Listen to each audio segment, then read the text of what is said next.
Natsuhi could be found in a dimly lit hallway. Now and then, the thunder would crash, but this had no effect on Natsuhi's expression. She looked completely worn out. The discussion that had just taken place between the relatives in the dining hall was repeating itself inside Natsuhi's mind.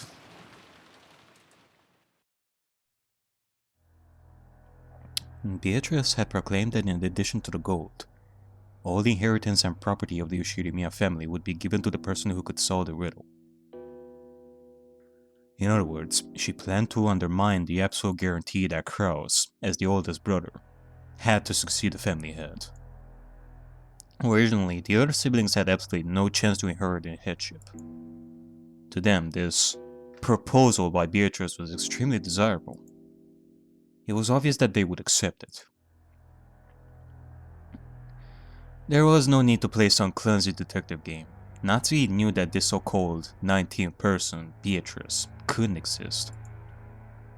Naturally, Beatrice was nothing more than a fictional character used to pass a message that Kenzo had written himself. As proof, Kenzo had remained stubbornly neutral as to that letter's authenticity. He was completely ignoring these reckless claims that he shouldn't be able to ignore, that he had given up the head's ring. In short, Kenzo had wordlessly admitted that the letter held his own message. Most likely, one of the servants had given Maria the letter. Kenzo had probably worked out an elaborate plan where the dress from the portrait would be prepared, and someone, probably Shannon, would be made to wear it and deliver the letter and the umbrella. By doing that, he could make it seem like the witch from the portrait actually existed. No, if anything, that alone was proof that Kenzo was behind all this. In that case, it was the same as Kenzo trying to butt in on the siblings' private discussion. Then Kenzo, by announcing that he'd give everything to the person who solved the riddle, could weaken Kraus's overwhelming advantage. Now it was certain. Kenzo had eavesdropped on the sibling discussion in the parlor earlier that day, so he had known how Kraus had staved off the attack by the other three, and to make the scales of the battle go back into balance, he had sent out this strange letter which benefited Kraus's rivals. He was trying to push this crazy theory so that Rosa, who had a weak position among the siblings because of her age, would join with Eva and Rudolph. Then, with a 3-to-1 advantage, they'd be able to overwhelm Kraus yet again and make their ridiculous theories get accepted by force. And by doing that, he gave them the power to resettle what had once been a nearly decided conflict. They had now started repeatedly pressing Kraus to pay them a large amount of money, using the condition that all the siblings would guarantee Kraus's position as a successor. Talk about advance payments was being brought up again despite having been rejected once. Of course, even without the story about the hidden gold, the Ushirimiya family's store of wealth was vast. The store of wealth alone was more than enough.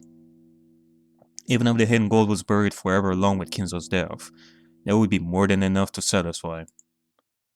Therefore, even if they weren't that interested in the gold itself, Kenzo had managed to instill the lifelong fear that, on the off chance that someone found the gold, that person would be granted the headship. And this kind of Achilles heel would definitely be taken advantage of by someone sooner or later. The only person with this fatal weakness was the successor, Kraus. The other siblings had found. No, they had been told by Kenzo about something that only Kraus could lose, and they had thoroughly taken advantage of that. Natsuhi, as Kraus's only ally in his painful position and his wife, wanted to fight alongside him. She kept trying to explain to him that the existence of the gold itself was a farce, and that there was no need for him to compromise. Kraus had always told Natsuhi. He had told all the siblings. He always said that the hidden gold was nothing more than an illusion created by Kenzo. Therefore, Natsuhi had believed it as his wife, and had supported her husband on that foundation. Even so, Natsuhi's words didn't reach Kraus. Even though Natsuhi had fought so hard and had lent all of her strength, he continued to fight by himself and was trying to compromise with the other three siblings. Natsuhi sadly and weakly wondered why she could not be of use to him, and then started getting angry.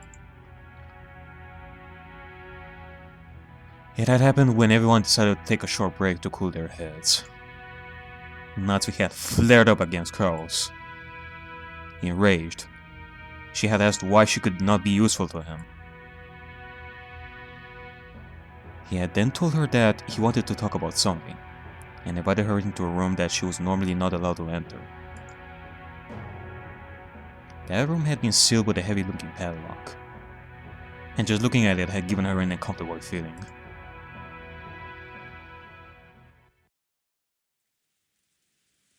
他の3人の言うことも、ベアトリーチェを名乗る不審人物の言うことも、何も気にかけることはありません。黄金など所詮はお父様が生み出したまやかし。それを見つけられることなどあるわけがない。あなたが跡継ぎであることは盤石です。何を恐れることがあるのです?" Kraus removed the padlock on the door. He then motioned for Natsuhi to enter. 入りたまえ。何ですか?見せたいものがある。君に初めて見せるものだ。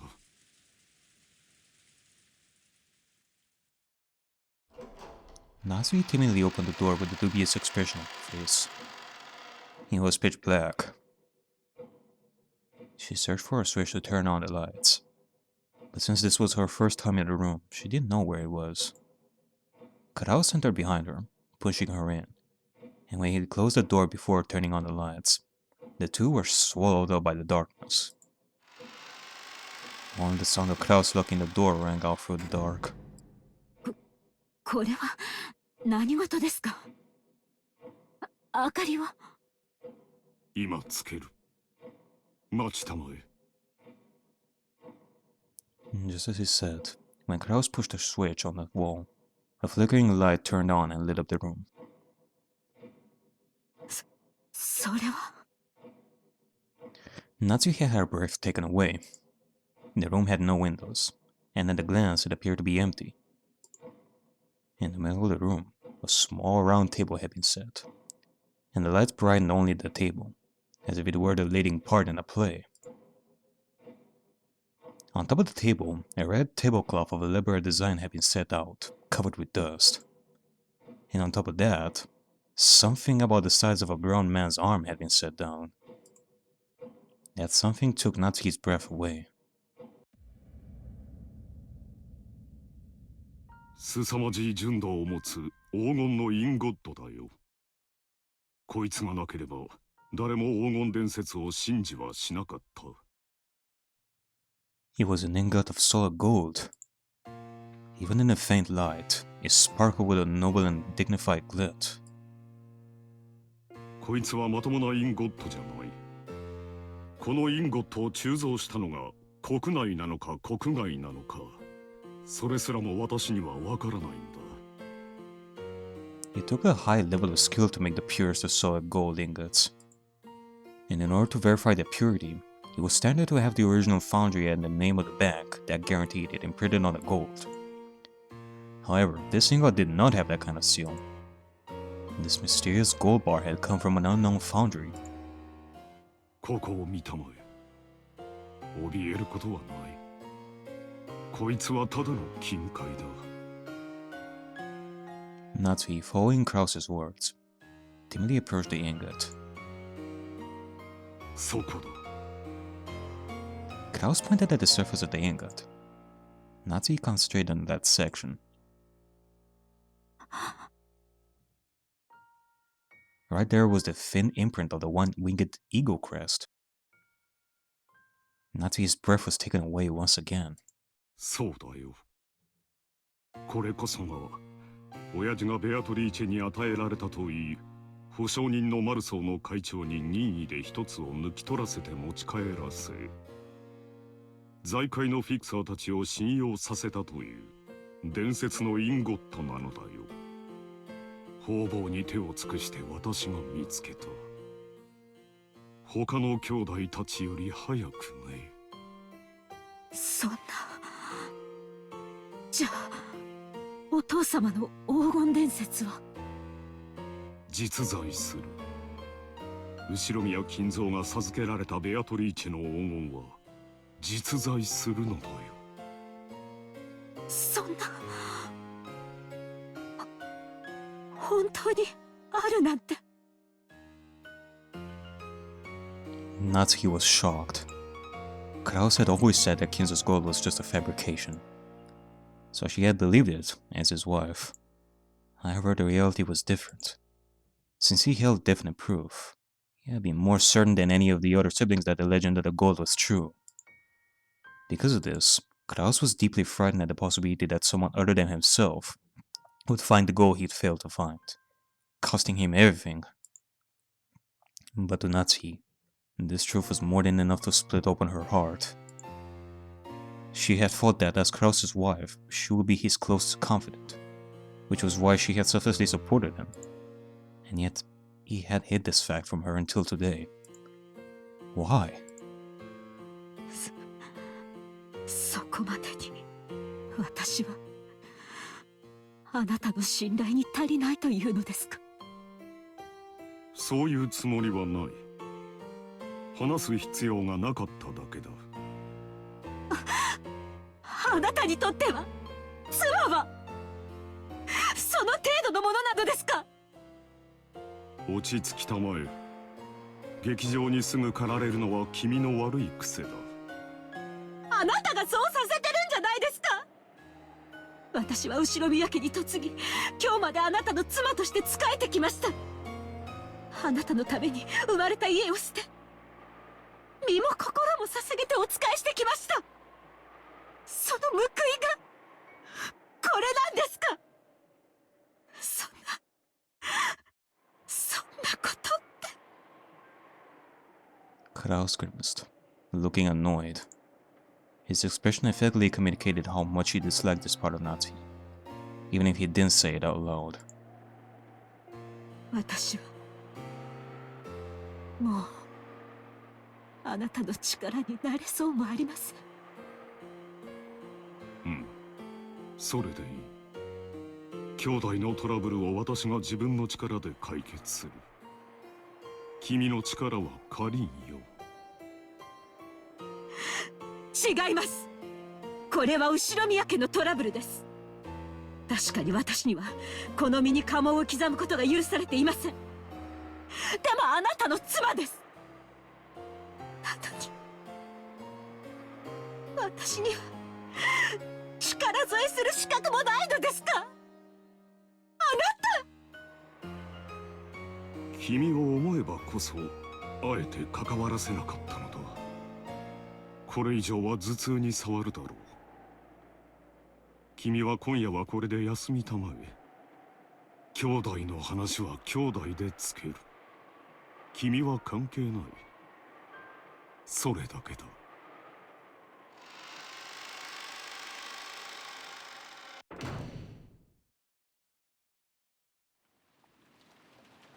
A dull headache tormented Natsuhi.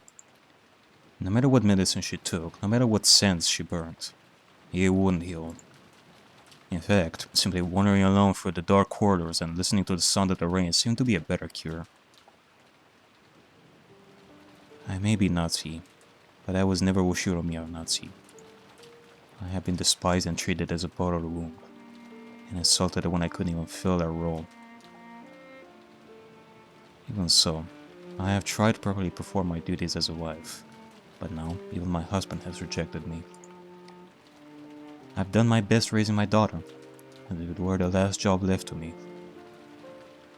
I've had no release from my anger and sadness, and it caused me to subconsciously strain that relationship too. Because I've been excessively strict in Najiska's education, she dislikes me for it. She despises me for having no interest in anything but grades. There is no longer anything I can do for the Ushiromiya family. No, that's not good. Despite it all, I must help my husband and beat back the schemes of the other greedy siblings. The family head won't be around much longer. Eventually Kraus will succeed ahead, and the next successor will be Jessica. Strictly speaking, the man who enters the family by marrying Jessica will become the next head. But it all comes to the same thing. I had to make Jessica an excellent successor whom everyone will accept as worthy to take over the Ushiromiya family. In the days to come, that greedy Ushiromiya Eva will probably be plotting to find some fault with the main family. And if all goes as she plans, Jessica will be dragged down from the succession, with George set up in her place. It is regrettable, but George is a man, and even more, has matured as a person. Compared to Jessica, who is right in the middle of her rebellious period and whose grades are slightly below average, it can be seen at a glance who is more fit to succeed ahead. So in order to secure Jessica's position, I need to turn her into an excellent person. After doing that, I want to find her an excellent husband worthy of the excellent person she will have become. A wonderful man who will truly accept Jessica and stay with her through all of life's joys and sorrows.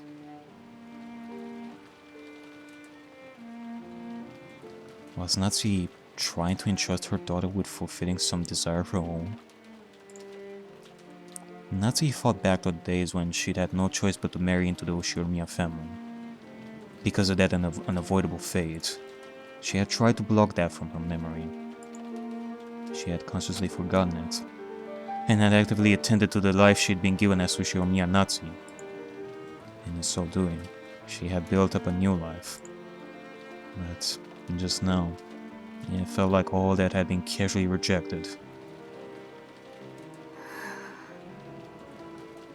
何を考えて生きていけばいいのかわからない。 Natsuhi helplessly rested her head against the glass of the window. The glass, which was cooled thanks to the raindrops beating against it, felt somehow refreshing. Even though it should have been emotionless, right then it seemed to be the only thing that could understand Natsuhi. At that point, even if someone had appeared, Natsuhi didn't intend to pay any attention to them. But she did pay attention, because it was her beloved daughter.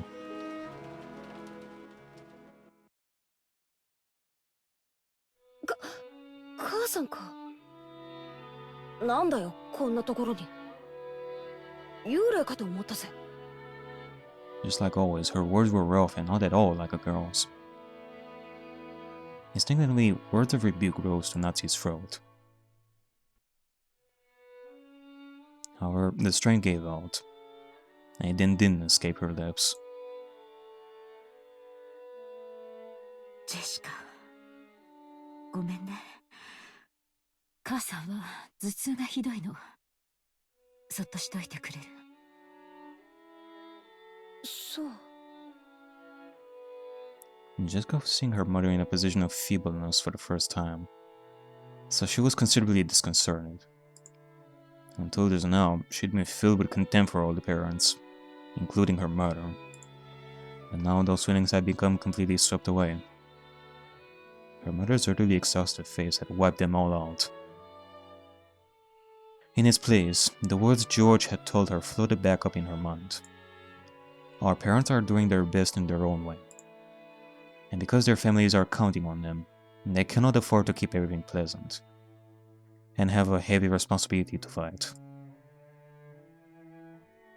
Maybe her mother had been standing around in this dimly lit hallway, because no one had tried to understand that in her.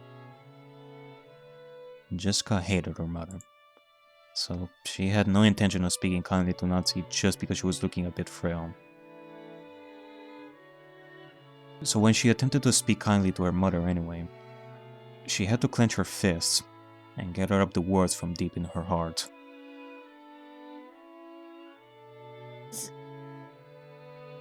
ずいぶん立て込んだ話をしてるようじゃん。お前には関係あります。よそへ行っていなさい。頭痛ひどい？あ、私薬もらってこようか。構わないで結構です。お願いだから一人きりにして。Natsuhi wasn't being cold. She just wanted her daughter to go far away so that she wouldn't have to bump against Natsuhi's own short temper. But there was no chance that Jessica would realize this.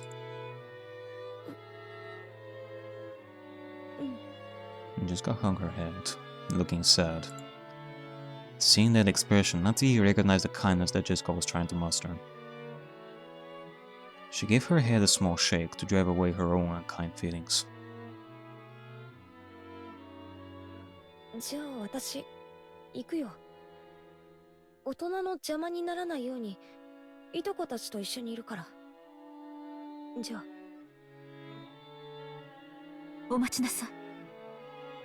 She called Jessica, who was trying to leave and looked lonely, to a stop. 何？気遣いをありがとう。お前を残して寝込むわけにはいきません。よせよ。縁起でもないぜ。心配をかけました。もう大丈夫です。私は行きます。If I let my daughter see me this feeble any longer, I'll only make her feel more uneasy. With that thought in mind, Natsuhi left Jessica with words of gratitude and made to depart. This time, Jessica called out to her mother's back. Natsuhi stopped and turned around, asking what business Jessica had with her. But Jessica herself didn't know why she'd stopped her mother. And for a while, she smiled wryly, muttering to herself as she hesitated over what to say. She was poking around in her pocket when her hand touched something, and she took it out. あのさ、母さん。私さ、今日お守りもらったんだよ。なんだっけな、魔除けだったっけ？確かそのドアノブにぶら下げてるといいんだっけ？忘れちまったぜ。私が持ってても仕方ないし、母さんにあげるよ。It was the scorpion charm that Maria had given her on the beach. Although she'd heard of its various effects from Maria, Jessica's mind had gone blank. She was just barely able to say even that much. Jessica, thinking that her mother probably wouldn't accept it anyway, immediately drew back the hand she had stuck out, grasping the charm. So when Natsuhi came back to take it, she was extremely shocked. これは何かの景品？まあその、私も多分そうだろうと思ってるけどよ。こんなおもちゃみたいなお守りじゃご利益は期待できねえよな。But her mother took the charm from where she grasped it in her hands. ありがとう。大切にします。ジェシカには今度、私が子供の頃大切にしていたお守りを代わりにあげましょう。別にそんなつもりで渡すんじゃないぜ。でもまあ、どうしてもって言うなら。では、私はもう休みます。頭痛がひどいので、ジェシカもあまり夜更かしをしすぎないように。Natsuhi put the charm in her pocket and turned away. She then disappeared into the dark hole. Hmm.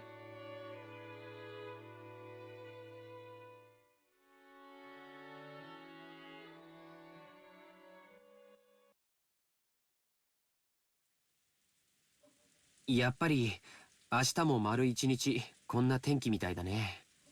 Yeah. やれやれ。今日の日中が嘘のようだぜ。Jojaniki and I were killing time in front of the parlor television. At that point, Jessica returned. Hey there, Jessica. Her face was still blank, but it looked like she'd calmed down a little since we last seen her. マリアはまだ肖像画前？いや、さっき戻ってきて、今はそっちのソファーで寝てるぜ。Okay, well that's good. She surely had quite a day. マリアにはもう遅い時間だもんな。Yeah. Looking at the clock, I saw it was a little past 10 p.m. Even if we were planning to stay up all night, it was about time to head back to our room. 一応うちのおふくろが屋敷にも部屋を用意してくれたんだけどよ。どうする？僕はゲストハウスに戻りたいかな。Ow. Why? Shouldn't we go and see this room, see if it's fancier than the one we have at the guest house? 親たちの様子を見る限り、僕たちはお屋敷にいない方がいいと思う。俺も同感だぜ。子供は邪魔せず引っ込んでろって感じみてえだからな。おとなしくそうするさ。Yeah, are you kidding me? As we were talking about this, Aunt Rosa came into the parlor. Cause surely the rooms in this mansion are a lot fancier than the ones we have in the guest house. She was looking all over restlessly, probably trying to find Maria. ローザおばさん。マリアならそこのソファーっすよ。Yeah.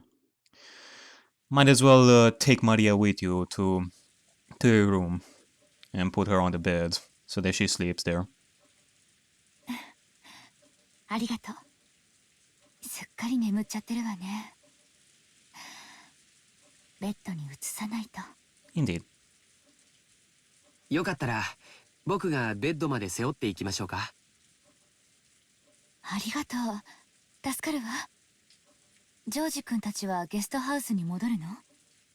それとも夏日姉さんが用意してくれた部屋に泊まるのかしら？今話し合ってました。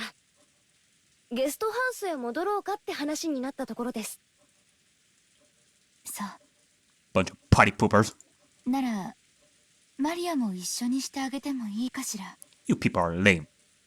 いとこのみんなと一緒の方がきっと安心できると思うしね。Sure, why not? We'll take care of Maria. Behind those words, she seemed to be concealing some regret that adults, herself included, and deeply hurt Maria's feelings. Yeah. 任してくださいよおばさん。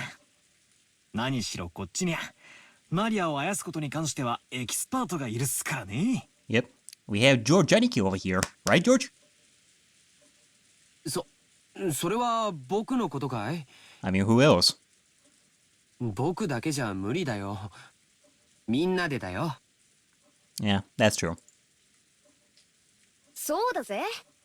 バトラだってあんなにもマリアと意気投合してふざけ合ってたじゃねえかよ。That's also true.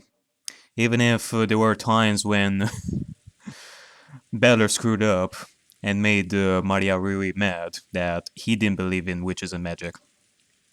You included, Jessica. As we said there, Sandra was smiled, looking truly happy. みんなありがとう。私たちの話し合いはだいぶ遅くまでかかりそう。だから申し訳ないけどマリアをみんなにお願いするわ。おいマリア熟睡か？ Well, don't wake her. Just carry her to the guest house. ゲストハウスに戻るぞ。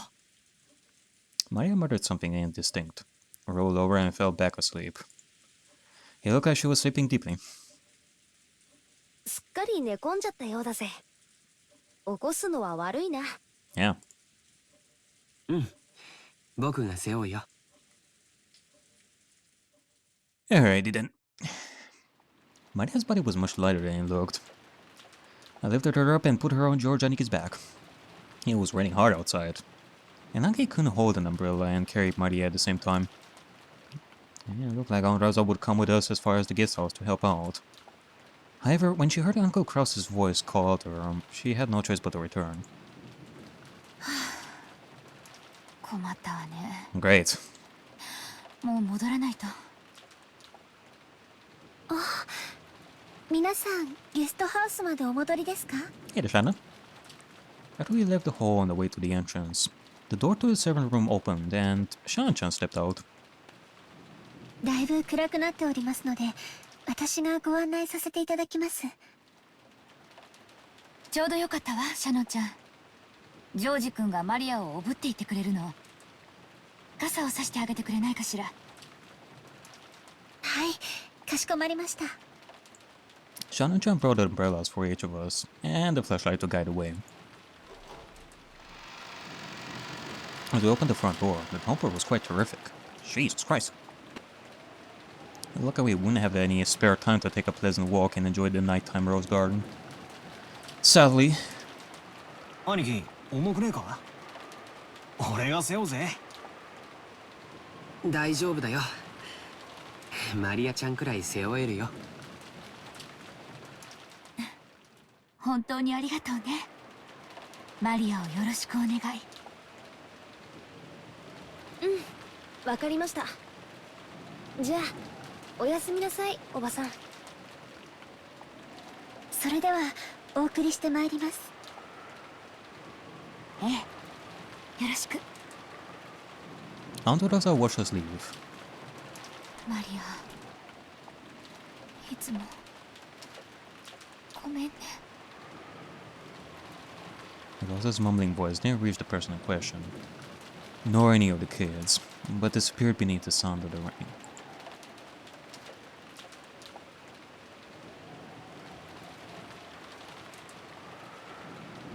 Ooh! A heavy rain! After cutting through the rainy rose garden, we arrived at the guest house. By the way, do I have to apologize for the broken window? I'm gonna repair it myself, you don't have to worry about the costs and all that. 俺がマリアを背負って立候補すりゃよかったぜ。そうすりゃ傘を差してくれるシャノンちゃんのでっけえお乳を二の腕でたっぷり堪能できたってのによ。そんなつもりじゃないよ。誤解だよ。Don't lie to us, George. I know that you like it. そうしないとジョージ様が濡れてしまうと思いまして。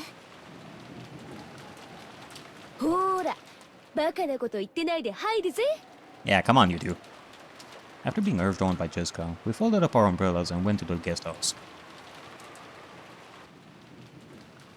お召し物を濡らしてしまった方はいらっしゃいませんか？タオルを用意いたしますが。そこまで気を使わなくていいぜ。ありがとよ、シャノンちゃん。そうだ。僕たちはこれからトランプでもして少し遊ばないかって話なんだけど、よかったら少し一緒しないかい？ Yeah, come on, join us, Shannon. We can play together. あれ？今日のシフト、深夜勤は誰になってんだ？親族会議中は特別シフトになってたと思いました。少し変更も出てるみたいなので、ちょっと確認してきます。Okay. Well, if you are free, you are definitely gonna come back over here and play with us. ああ、わざわざ屋敷に戻らないとわからないんなら無理に。大丈夫です。ゲストハウスの使用人室でわかりますので。Even better. ちょっと失礼しますね。Shannon-chan gave a quick bow and went to the guest house servant room. The rest of us headed for the cousin's room and decided to put Maria to bed for the time being. Maria was sleeping very deeply, and there was absolutely no sign of her eyes opening. For now, we get some soft drinks out of the room's refrigerator and drink those while playing cards or something. Alright. Who wants to play Magic the Gathering? Or Dungeons and Dragons? あれ？カノン君？源氏様までこちらに。今夜のシフトはどうなっているのでしょうか？クラウス様の命令があってね。シフトの大掛かりな変更があったんだよ。ゴーダがお屋敷の深夜勤に変更になった。シャノンとカノンはゲストハウスの深夜勤。私と熊沢はゲストハウスに泊まるようにとのご命令だ。お前も今夜はこのままこちらにとどまるよう。たった今電話があった。ずいぶん大掛かりな変更ですね。お屋敷とゲストハウスの当番がまるっきり逆になってるじゃないですか。Originally, Shannon and Kenan had been assigned the night shift in the mansion, while the night shift in the guest house. where all the relatives were staying, had been assigned to Goda. We had an abundance of experience in entertaining. Yeah, surely.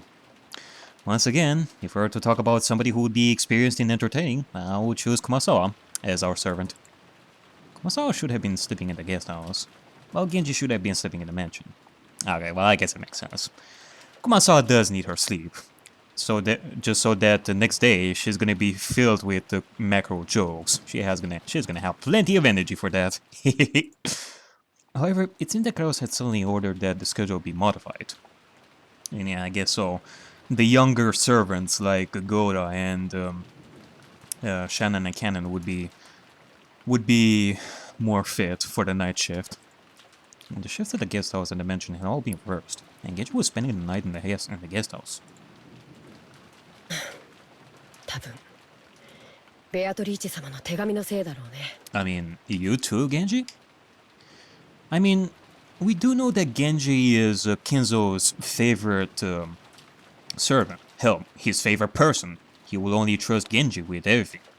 So why would he be shifted here to the guest house instead of the mansion? 多分ってどうして？あんな怪しげな手紙が現れたらクラウス様が僕たちを疑うのは当然だからね。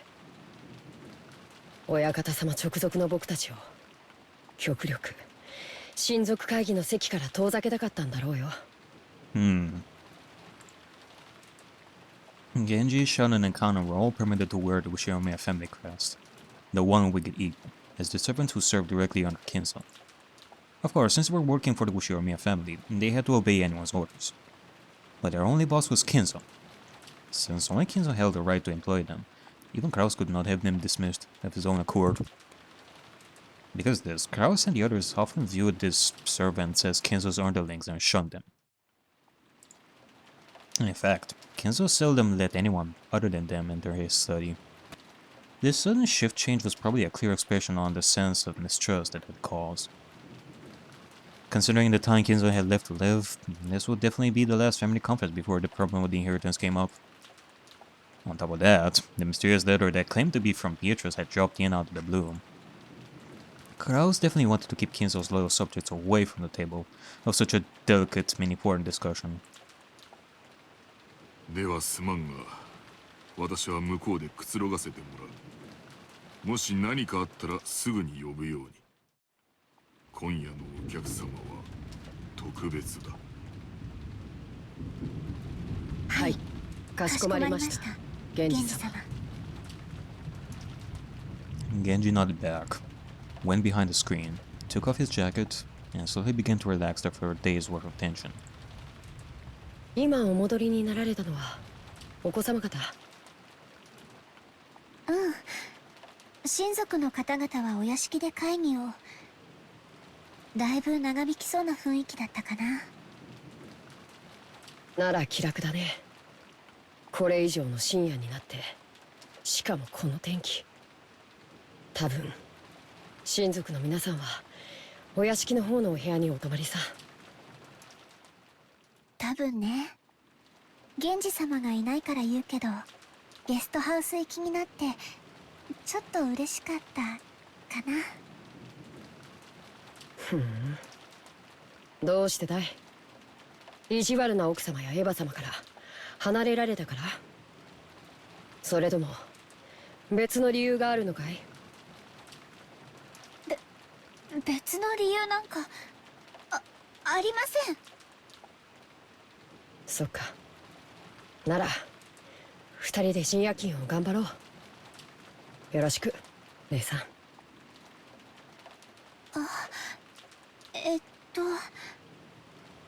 私ついさっきお子様方にお部屋で遊ばないかとお呼ばれしてて。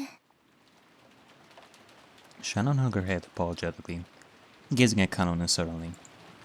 Kanon then tried to meet her eyes and spoke curtly as he sighed.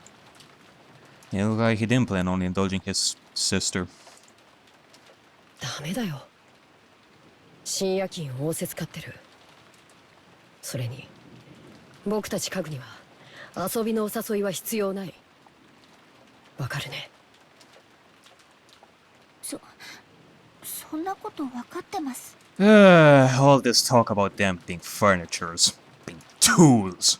Blech. Oh, that sucks. Shannon's shoulders drooped slightly. She already expected that Canon, a stickler for rules, would say something like that, but she still seemed a little discouraged. As Canon flipped through a logbook, he spoke without facing Shannon. なら、お子様方お待たせしてしまってるね。深夜勤に当たってしまったから、ご一緒できないと謝ってこなきゃ。行ってきなよ。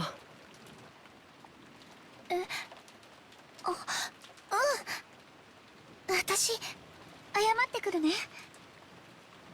Shannon hurriedly stood from her seat before her brother's mood could change, and flew out from the servants' room after giving a quick bow. As he watched her go, Canon took a single deep breath, and Genji's voice came from beyond the screen. カノン、私がここにいるから、お前も行くといい。源氏様、誘われたのはシャノンだけです。僕は別に誘われては。その場にいなかったからお声をかけられなかっただけだ。言えばお前も誘われている。たまには子供らしく遊んでくるといい。いえ、僕には必要ない行為です。人の子には遊びも必要でしょうが、僕らは家具ですから。そうか。姉さんだって家具です。人のふりをしたって後で苦しむだけなのに、僕はそれが分かっているから人に近づきたくないだけなんです。 Genji did not say anything after that. After a while, he stood up and used a pot of hot water to make powdered cocoa, serving some to Canon as well.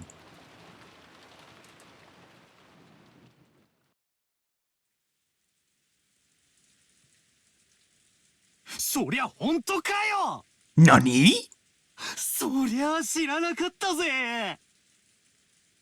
バカ、声が大きいぜ。マリアが起きちゃうだろ。 Better was so surprised that he yelled obnoxiously and scattered his cards everywhere. His voice caused Maria to turn over once, but she soon fell back into a deep sleep. Unfortunately for you, Beller, that raised the opportunity for me to look at your cards. There you go.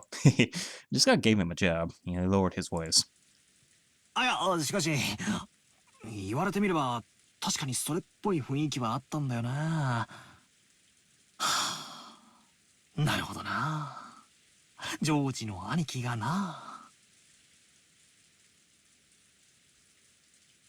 George couldn't be seen anywhere in the room. A short while ago, when Shannon came into the room, George suddenly said that he'd forgotten something in the mansion and needed to go back and get it. Shannon said she would guide him, just like she had on the way to the guest house, and the two of them departed together. いや、昔からそれっぽい気配はあったんだぜ。好きなものを聞いてきたり、趣味を聞いてきたりさ。単に関心を持つだけにしてはどうもなんて思ってたらよ。そういや、昔っからジョージの兄貴はシャノンちゃんにやたらと優しかった気がするぜ。なるほどな。なるほど。Memories are what create us. One person's memories will never be the same as another's. The memories we have are unique to us and us only. Therefore, we are unique ourselves. There is nobody in the world the exact same as you or me. Good memories, bad memories, no matter when, where, and how they are made, they build a story that is told from the beginning of time till the end. And it entirely depends on us to see through it that our stories end with a happy ending. However, not all stories will end that way. I've had my fair share of adventures in the past, and if I were to think about which adventure truly kickstarted this trend of murder solving mixed with insanity on top, that would be The Tragedy of Hope's Peak Academy. That was when I first started out as a beginner detective. At the time I was a fan of reading murder mystery books, So it would have been a missed opportunity if I didn't pretend to be a detective for the first time back then. I had no prior investigating experience. I was for the most part a crazed, self-proclaimed detective who had no idea what he got himself into, and had a few crushes here and there. And boy oh boy did I have some crushes. But I digress. The concept of what happened was crazy. High school students with very special talents are trapped inside the school and forced into killing each other by the unknown mastermind of the killing game, forced to murder in order to win the killing game and escape. Whenever a student kills someone, that student needs to hide themselves and not get caught by the others as the killer. And if the killer succeeds, they escape and the rest of the students get punished. If the killer fails, that person alone will be punished. And you can probably deduce what kind of punishment I'm talking about here. All of this is decided via a class trial, an event where the students will discuss the murder details until they figure out who done it, or die trying. Now before I continue, you're probably asking yourself, why are you even talking about all of this in the first place? Well, one thing I can say is that while my life has changed since then in many ways, there are some things that still remain the same even to this day. The 19th person, Beatrice. The ultimate witch, hidden somewhere on this island. Better watch out for her. And I mean it. I don't think I'm even gonna sleep tonight. Gonna have to check the mansions some more and the forest too. Try to find clues for the whereabouts of the perpetrator. And more pieces of information that can help me solve the epitaph.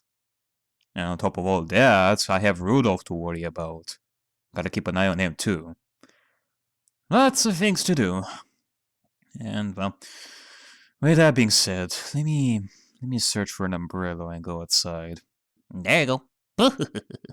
Ah, lovely. And I think that someone wants me to bust a cap in their asses. Get out of the suitcase, Monokuma!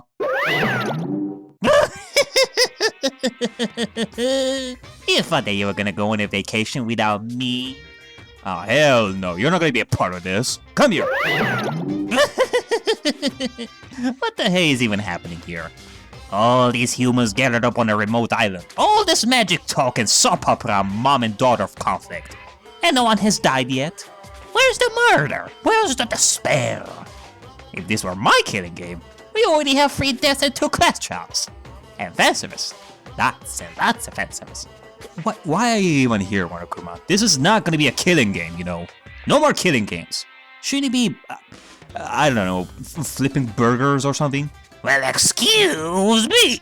How am I supposed to even flip burgers in the first place if my burger joint is closed? Every burger joint is closed up!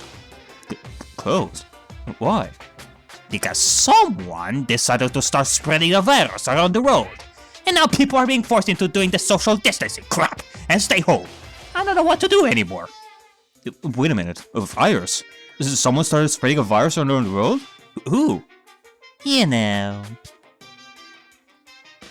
Well, either way, this doesn't mean that you can just randomly show up here and be a part of it. Why not? Because I don't want you here. But I am bored! What do you want me to do? Go back home and create a killing game, video conference edition? Start punishing teenagers one by one like in a horror movie, Unfriended? Actually, that could be a great idea. But hey, I'm here, have no fear. I will not cause you any despair. How about I give you despair? God damn it. I cannot have him stay on this island. Otherwise I will never hear the end of this adventure. I have to get rid of him this next few days, and fast. But how?